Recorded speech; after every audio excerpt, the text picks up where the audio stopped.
Originally built in 1910 as the Rhodes-Collins Furniture Store, the Rex was converted to a theater by the Sanger Amusement Company in 1939. The building hosted its last public event in 1989 and has been closed to the public ever since.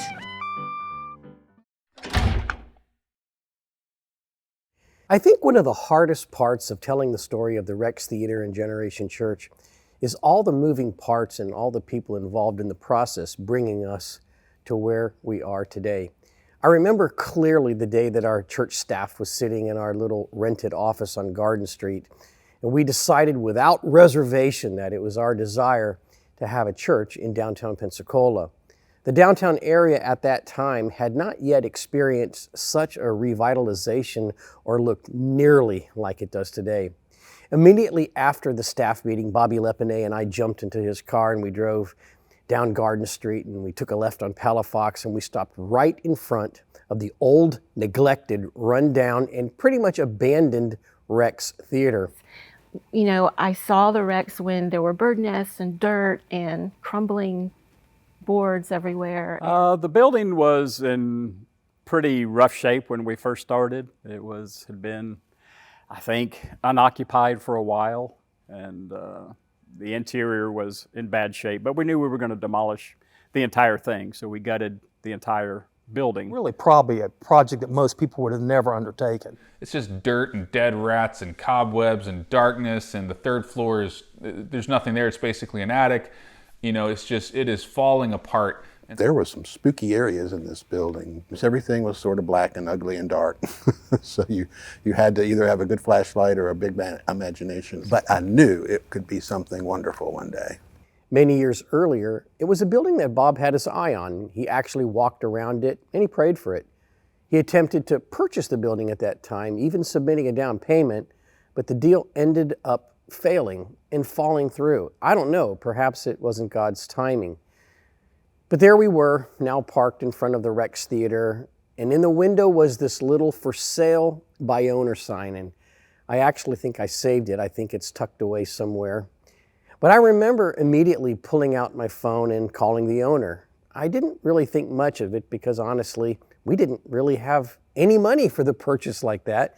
It didn't matter if the Rex was $60,000 or $600,000. We just didn't have any reserves to purchase the building. In my conversation with the owner, at one point he mentioned the possibility of providing some owner financing, and I'm pretty sure that it was at that moment that I had some hope that we could actually have a shot at making this thing work. Within a day or two, we met the owner at the Rex, and shortly after we negotiated a price. We were able to drum up a down payment, and if I'm not mistaken, it was about $150,000 that we had leveraged against another building that we owned that was in disrepair due to the infamous 2004 Hurricane Ivan. But this is where it got a little tricky. There was a very unconventional request from the owner. Because the owner was in need of some capital, he requested as part of the deal that he could access or spend the escrow before the actual closing. Definitely not very safe and certainly not a prudent move on our part.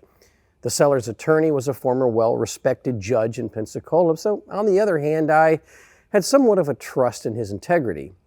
But most importantly, I really felt the peace of God in stepping out to proceed with such an iffy situation. I had belief in the project. And I figured with the people that were involved that it was going to be a success. I never once felt that it was in jeopardy. I knew it might be a little tougher struggle than what we'd anticipated originally, but it had a great team together. And what I mean by that, the architect, the contractor were excellent. And so you really had a beneficial group working together that would figure out a way to get it done. It gets worse. Later, the owner asked if we could pay for his closing costs as he could not afford to come up with it. And of course, he would take a little bit off the purchase price, and so we did. Well, it actually gets a little worse because just before the day of closing, the judge tells us he can't go to closing in good conscience because the owner had a judgment against him, which now included the Rex Theater as one of his assets. Ouch. So then we sought legal help, but most importantly, we did something very important. We prayed.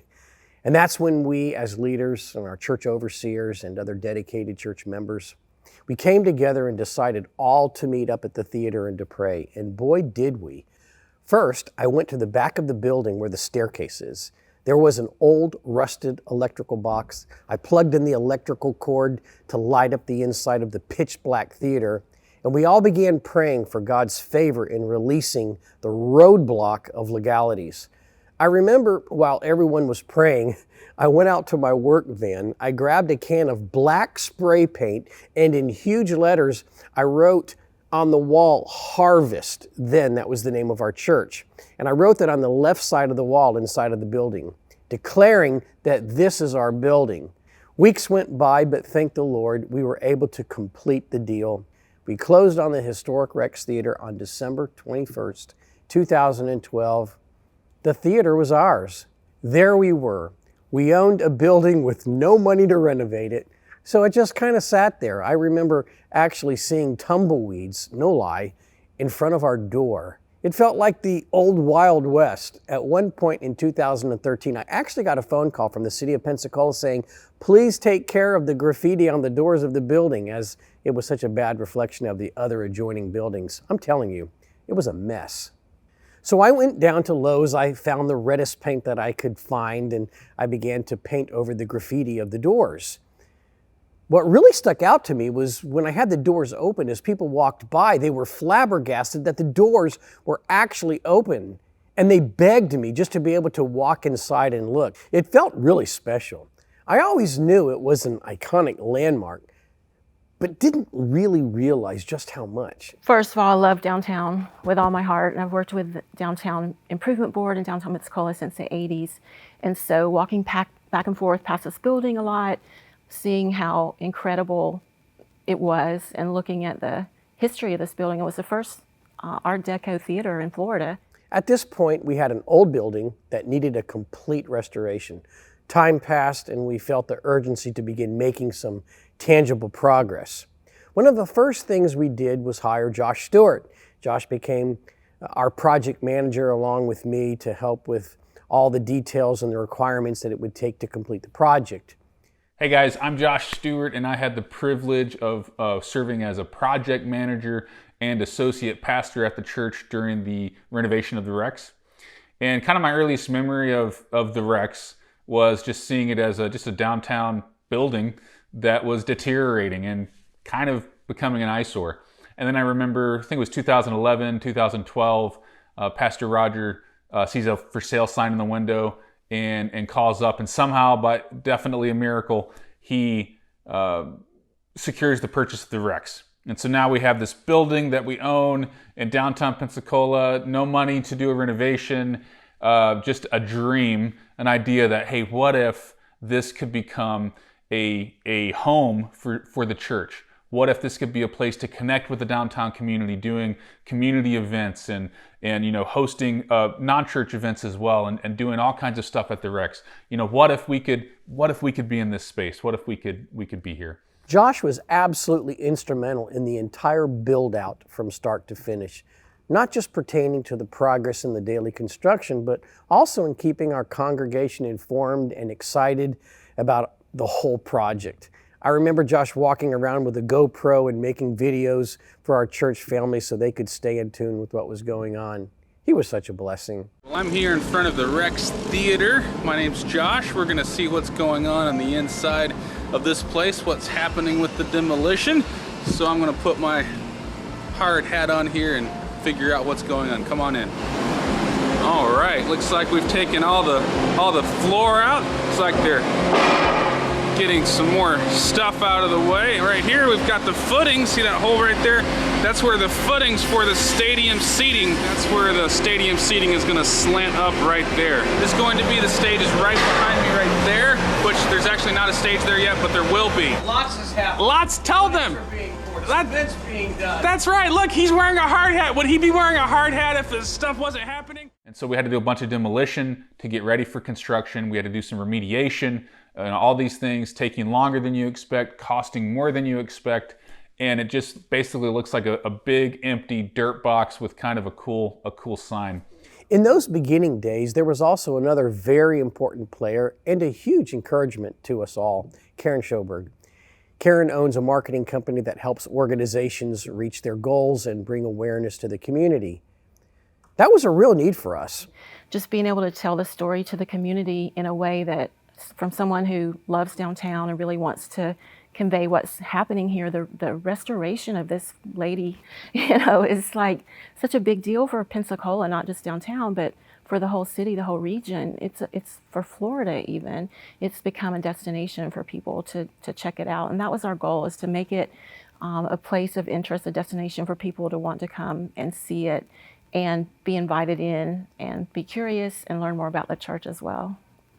We wanted the community to know who we were and what we stood for in purchasing the Rex Theater. Yes, we are a church, but we also wanted to be a light to the community and for the Rex to be a place that they could enjoy as well. I remember meeting at Karen's office and being so amazed at the game plan that she put together for reaching our city.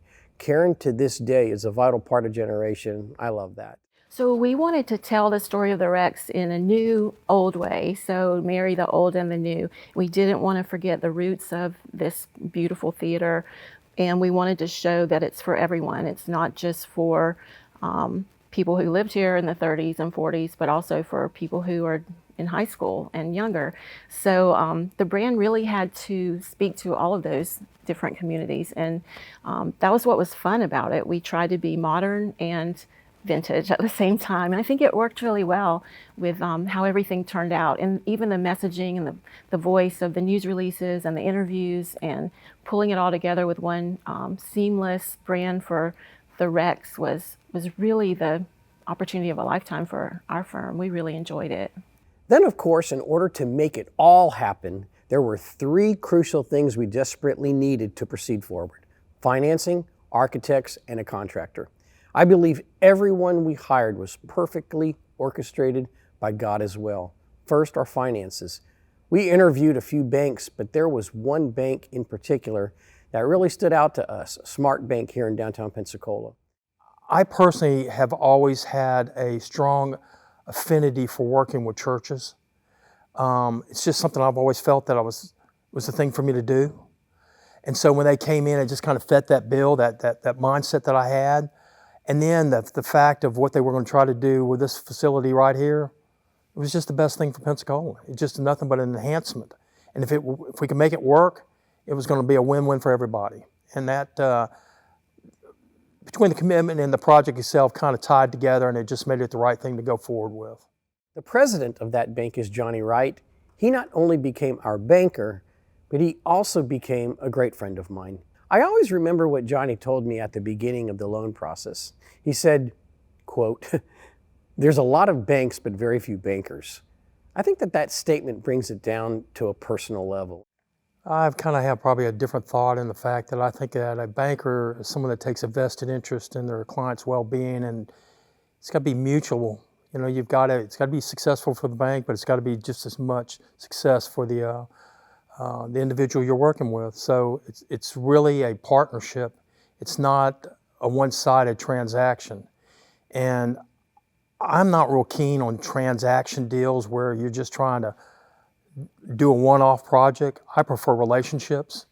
And I think relationships are meaningful to me because they're longer term, but they're also meaningful because I generally like the people I'm working with, and that's really important to me. In other words, there's more that goes into a business relationship than just business. Johnny, through the years, has been very proactive in keeping in touch with me through breakfast meetings, lunches, invitations to seasonal events. He's a great guy and he runs a great bank. Then once we had our financing, we knew that we needed really good architects. We found out about an architectural firm in Birmingham, so we drove there and we met with them. They were a great source of help and information, but eventually they felt it was best to hand us off to someone local since the build-out of the Rex Theater was such a unique project. That's how we met the architectural firm Keena Grunhofer Architects, Carter, Keena, and Danny Grunhofer. What an amazing team they are. We paid attention to what Roger was saying and the rest of the group. You know, we knew that they were going to be on a budget. We knew that their mission and goal was to do something far better than for themselves. They were doing this for God. And that really is that's the other part of our career that we've put ourselves in. It's not just historic buildings, it's doing places of worship.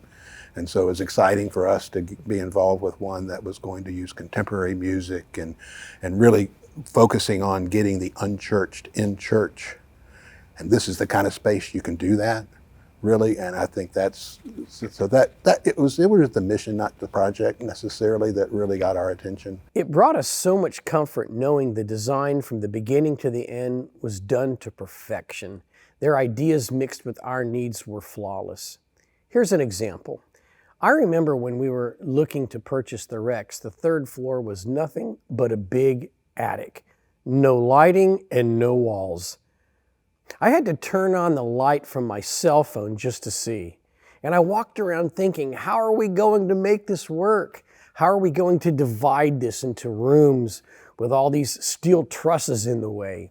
So that level wasn't really an existing level to be occupied. You know, it was like an attic. But it had such an interesting flavor, and we knew we needed innovative use in order to put the whole program, functional program into the space. And it's realized, no, let's not just keep this as a mechanical unit and storage space. Let's make this innovative office, open office, classroom space. It could be some of the coolest space in the building. And I think it is. And so with color and changes and the way we floor planned it, we were able to get restrooms in up there. We were able to get the exit stair to the top. It was a challenge, but I think well worth it. And I'm glad Roger's so excited about it. If you come off the elevator and proceed down the hallway, you'll notice that the pillars get lower and lower. A lot of people don't realize that. I thought, we're just going to bust our heads on these. How do we deal with this? And they designed the pillars at those points, totally eliminating the issue, and then formed the rooms by utilizing the trusses as the walls. When we first saw those amazing trusses up there that actually have rods that suspend from the bottom cords that go down to hold up the floor and the ceiling below it, it's a pretty unusual construction method. And when we realized that if we put a corridor on one side, the far side, in fact, in the south side, we could create a pathway through all the trusses so that we could create spaces and rooms between each truss that then becomes usable. And the trusses are exposed in this part of the space. So more restrooms area, obviously? Yes. Okay. So we've got 4 restrooms on the 3rd floor. 3 of them are for children's ministry use. And what is this area we're in now? Closet. So this is where the air handlers for the 3rd floor live, and this whole area is closet, huh? this is closet. So this is also a storage area. The network and communications equipment will go on this area.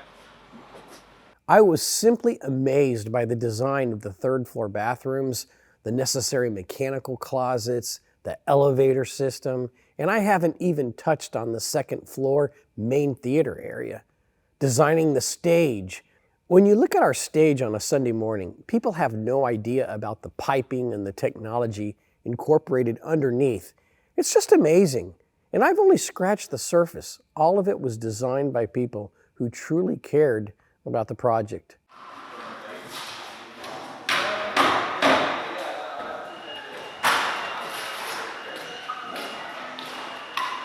Installing the new electrical system was a challenge in this building.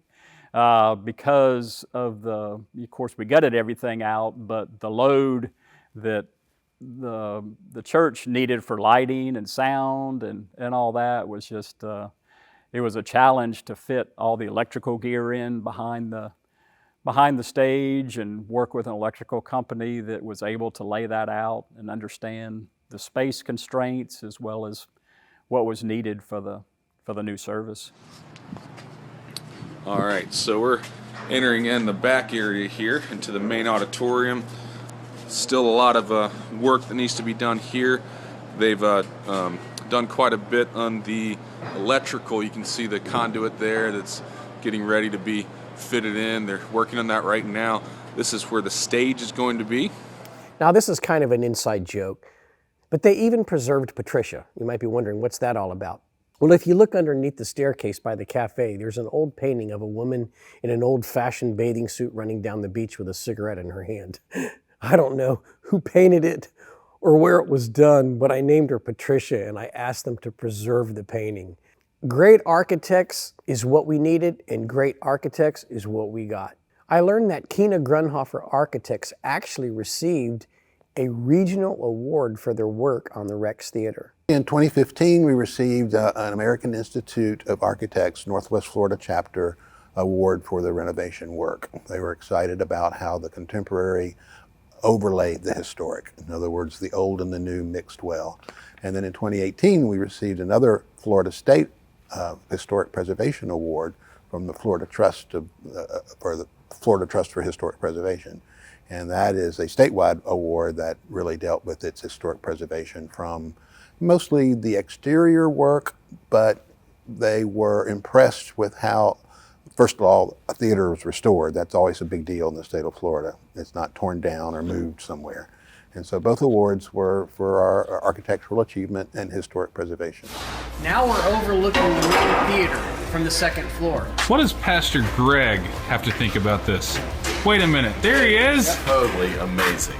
To see the difference from when I first came in here, came up a spiral staircase into this empty apartment area, and the theater was just a wreck. To see it from that point to this is just absolutely remarkable. I want to show you guys the third floor because I've never shown you the third floor before, so check it out. First, let's see how we're gonna get up here. So looking down here, you can see the ground floor. That's where the stairwell is going to start. And it's gonna go up to the second floor, which is over that way. Second floor cafe we're gonna have there, going up another level to where we are right now, the third floor. This is going to be the third floor lobby. We're also going to have an elevator, and you can see the elevator shaft right over there. And for the first time in its history, you can be able to get to all 3 floors on the Rex with an elevator. This is going to be the main room used for the kids' church. So for 1st through 5th grade, those are new. And if you walk with me, just come along with me for one more second. I want to show you the interior stairwell for the whole building. Before I've shown you just a big gap, a big hole. I've said, hey, stairs are going to go here. So now I want to actually show you that there are stairs. So come over here, come look at here. So here we go, right there. That's our stairwell. So instead of being an empty hole, we've got stairs.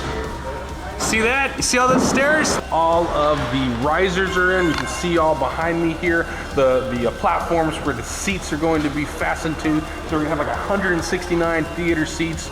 I am standing on the new platform that we have here. Lastly, one of the most important aspects was having the right contractor. I'm sure it's pretty obvious, but you can have the best architects in the world, yet you still need a contractor who can bring it to life. We inquired with a few different contracting firms, but it wasn't hard to quickly decide who we wanted, and that was Green Hut.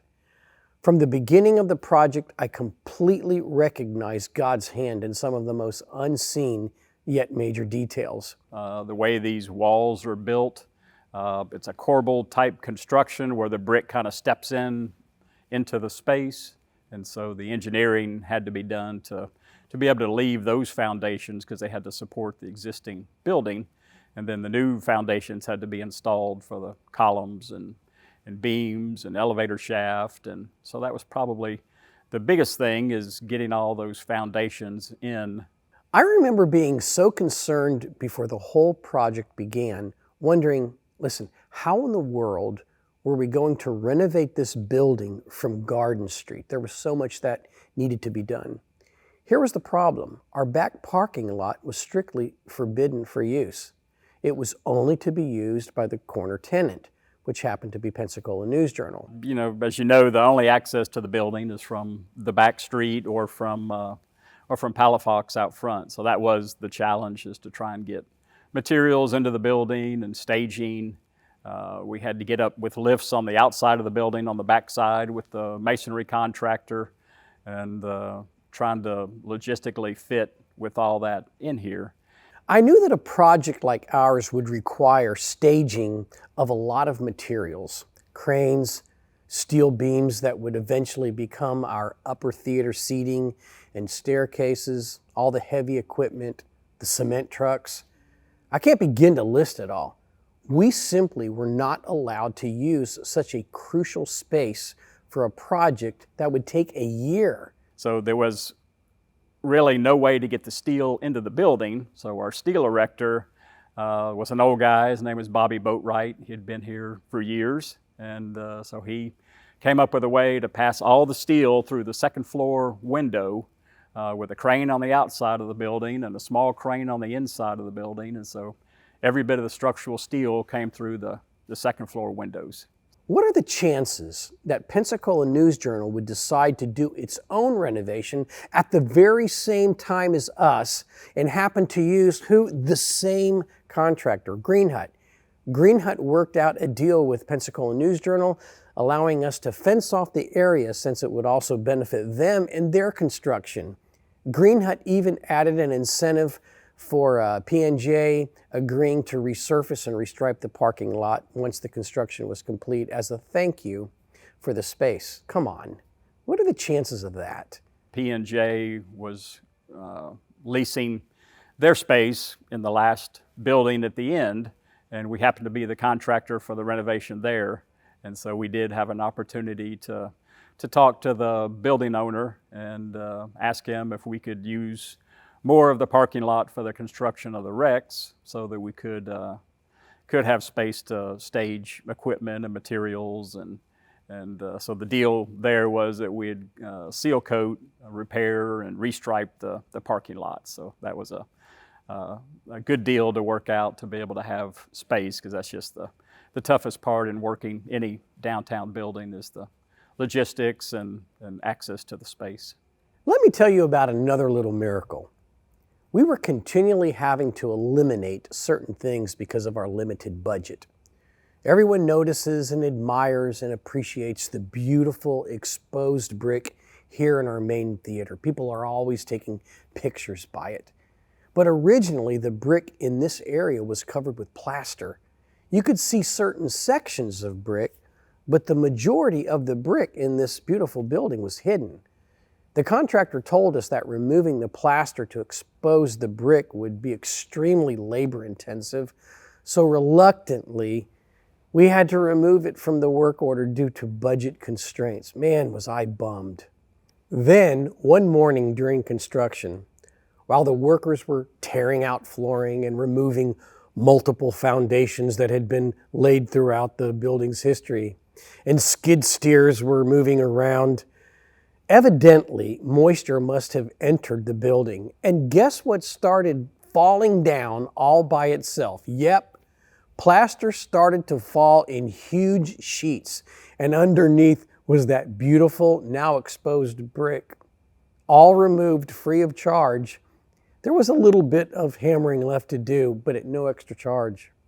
Greenhut used fantastic subcontractors, everything from electrical, plumbing, HVAC, lighting, sound flooring, and sound dampening acoustic boards. I mean, I can't even begin to accurately articulate the countless details that had to be addressed. When the job was designed, everybody knew what we had to save, what the idea was to save the plaster, the brick, the arched colonnade up front.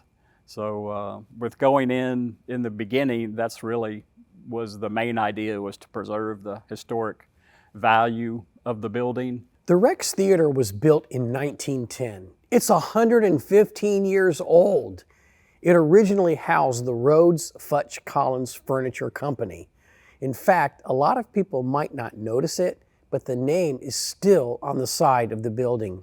Then, in 1936, it was purchased by the Rex Theater Company and opened as a theater on November 1st, 1937. They removed the first floor pillars to create the large theater, and they hung the third floor on trusses and steel rods. Yes, the third floor is hung. But you have a usable floor up there that nobody even knows about that was sort of a discovery in a way.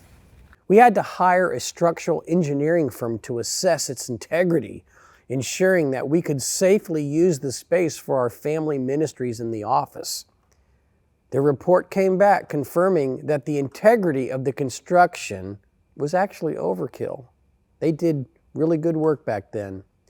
I consider the third floor to be the most interesting aspect of the building, a place that many people actually never really see. I also have to mention our outside sign.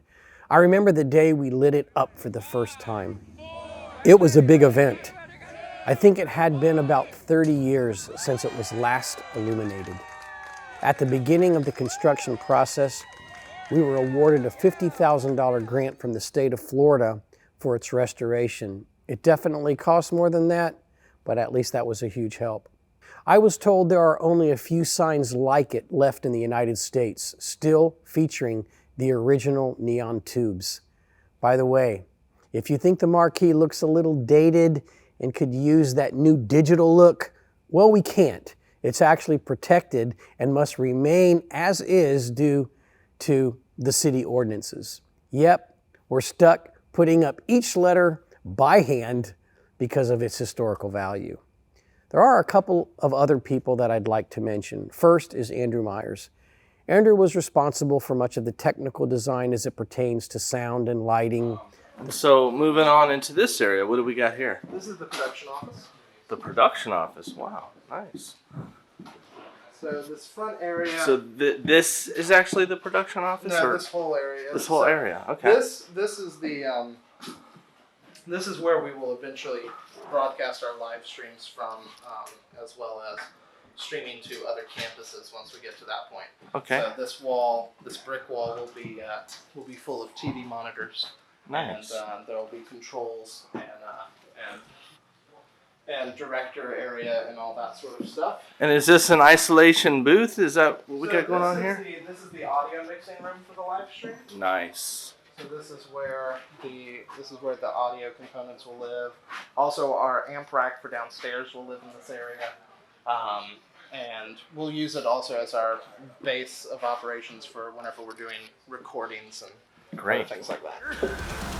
Say hi, Pastor Roger. Hey, how y'all doing? Guess where I'm at? I am right now in the sound booth. Look how big this thing is. The spacious sound booth that we enjoy today was entirely his design. We had to work with a very limited budget. At first, we planned for a $300,000 to $500,000 system just for something very basic. We ended up with almost no budget and decided to reuse our old system that we relied on for many years. That highly outdated sound system was finally upgraded last year as part of our entrusted campaign. Which leads me to the last person I want to thank, Stephen Robinson. Stephen was with us from the very beginning as our technical director, and he just left us last year. And one of the very last, very important things that he tackled was helping us to install our new sound system. That was such a relief to me, since Stephen had a vast knowledge of this facility. There are thousands of people who have experienced this theater through the events that Stephen single-handedly oversaw, along with the 9 years of church-related events, all executed with excellence. One element of our story, if left out, would make this timeline totally incomplete. I remember for so many years as we were holding services here, I'd come by during the week and the front doors were closed and locked. There just wasn't any life happening. I wanted so badly for there to be a little bit of hustle and bustle in the community enjoying our space. Basically, I wanted our doors to feel familiar to the community. And then a couple years after being in there, Pastor Roger has this idea for a cafe, and I'm like, that's a horrible idea. That's going to be expensive. We don't have a drive-through, all these reasons why that can't happen. But finally, right before Jennifer and I left to move out here to Oregon, I came on board, kind of helped write out a little draft business plan, and lo and behold, Pastor Roger and the team made it happen. It was always my desire to have a state-of-the-art, excellent cafe that would operate 6 days a week. It was quite a process to see that come to fruition. We did a lot of research and planning and sharing of the vision to be a light to the community.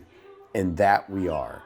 On June 14th, 2022, we opened the amazing Rex Cafe, which is known for its spectacular coffee, a warm and inviting atmosphere, and high-speed internet for those who need it. And yes, It is open every single day, providing a place for community and allowing our doors to be familiar to the city of Pensacola. It's our mission from sip to soul.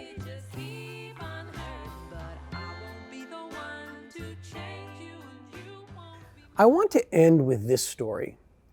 A while back, I accepted an award from the Studer Community Institute.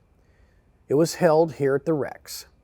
This theater was packed with many prominent people in this community, along with the mayor of our city. SCI was honoring businesses and entities that partnered with them in their mission to improve the quality of life for all people in the diverse communities of our city. And we were one of those organizations that offered our facility throughout the year to assist them in their mission. When my name was called to come up on stage and accept the award, we were allowed to say a few words. And as I stood on our stage, I began by giving them a brief history of this beautiful Rex Theater and the room in which they were sitting. And I told them that we love hosting great organizations and having the community enjoy our space. I told them that we love having our cafe, which allows our doors to be familiar to the community. But I told them this: make no mistake, the reason that you are all able to be here this evening is because of the faithful, generous members of Generation Church who give to this church. The people who give of their time and their finances and are a part of the mission of this church. For if it weren't for them, these doors would not be open and you would not be here tonight. As I think back over the years, I think of so many faithful people. Yes, people come and go, often moving away or being sent by God in another direction. But these are the faithful people who were instrumental in joining the mission of Generation Church. There have been many people throughout the years who have joined us online as well. Many names that I will never know.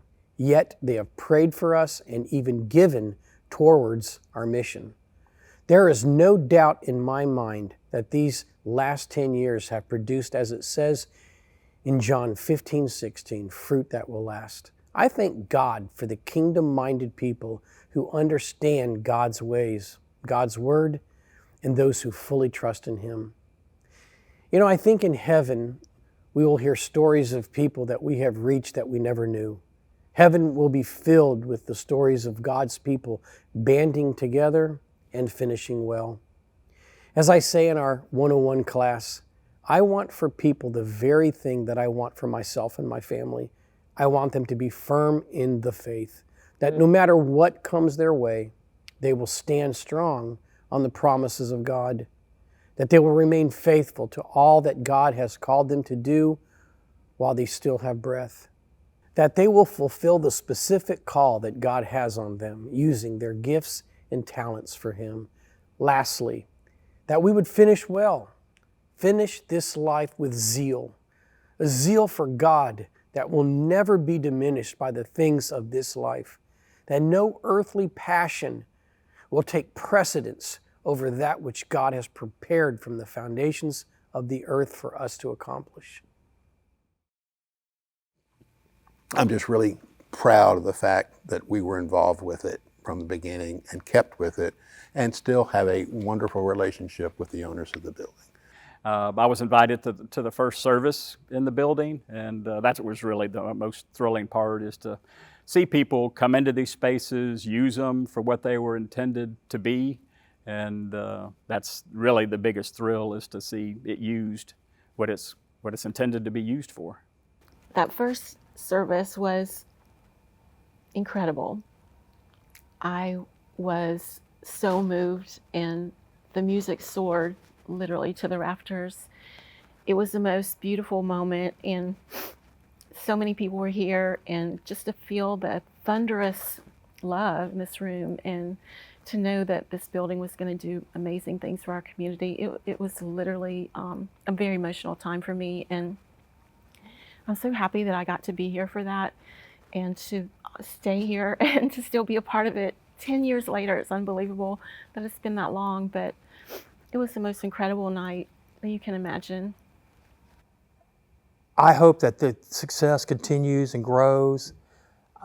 It's hard to believe how many years has passed. I was actually, when you called, I was just like, whoa, gosh, I can't believe how many years has passed already. But I just wish the best for everybody that walks in the doors. And I wish that, I hope that there's a greater level of appreciation in Pensacola as the years unfold, what the church represents and what this building represents. And I'm just very thankful that I've been part of it.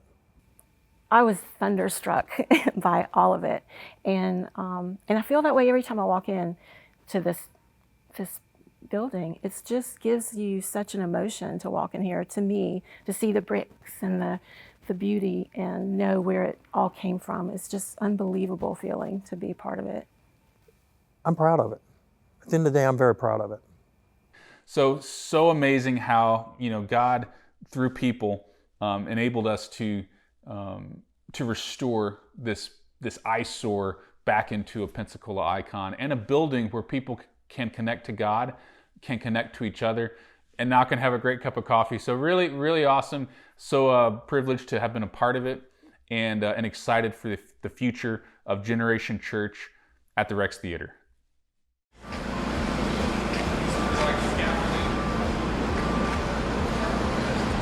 Hey Josh, I'm giving them a panoramic view. I see that. So there's one here, there's another hole here, look at that hole. And then there's a thing to compact the soil. So yet another hole. Look, people, there's so many holes. There's so many holes happening here at the Rex. There's a hole, there it is. I am actually sitting in a chair in the balcony section of the Rex Theater. Our new theater chairs. Wow, look at that. It goes up that way. It's down this way. So now, we're talking the 1st of March. Yeah, are we really going to be here next Sunday? Thanks for watching this video. Yes. You need to shut this down. I need to get to work. Yes, Pastor Roger needs to get to work. I need to get to work. Needs to get on there. All right.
The divorce rate in the United States after hitting a 40-year low in 2009 is up 15% since then. The economy's gotten better. Sean, before he was summer job is now in critical condition tonight.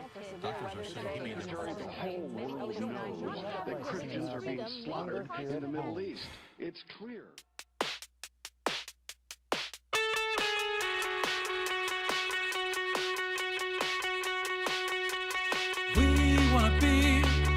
generation alive and free, full of passion to see your name taking over the streets.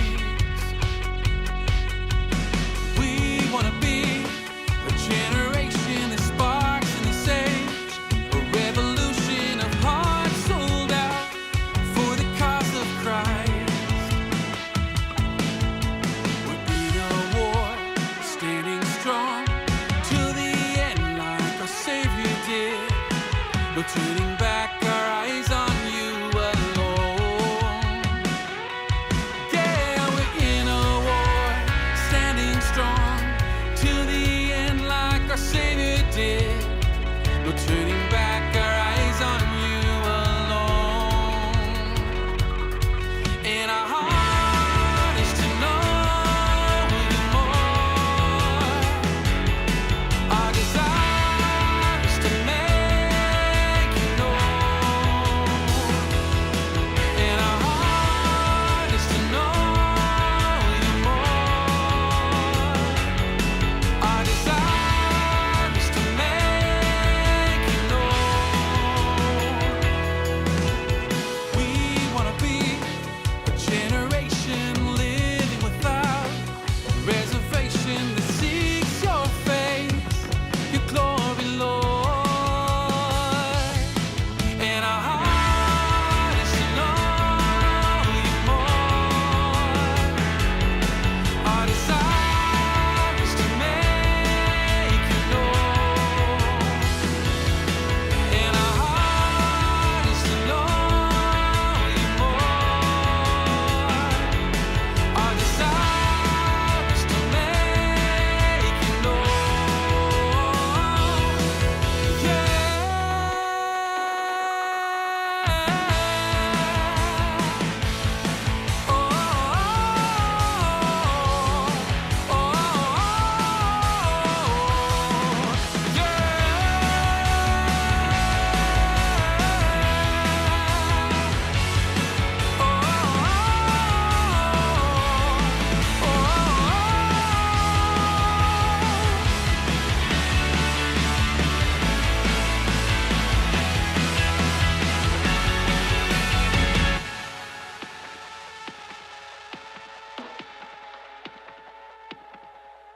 A heart to know you more,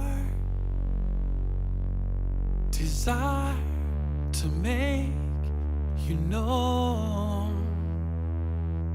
A heart to know you more.